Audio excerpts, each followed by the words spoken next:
As you saw my mail call earlier, you'll know that this was on the agenda for a styling video, and this is it. So this is a light to medium mustache wax, or more natural styled stash.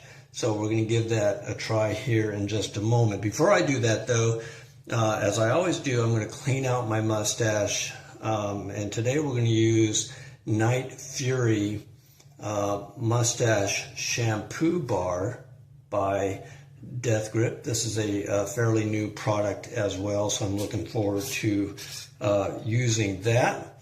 And I could also use the beard and mustache oil, but at this point I don't have a lot of wax in there, so I'm not going to need to use that. I'm just going to clean out any oils that I use from my nightly routine with this mustache bar soap. So I'm going to go ahead and do that. Also working on a logo that I'm going to send to Levi here for this. So stay tuned for Good Sense Soap Co.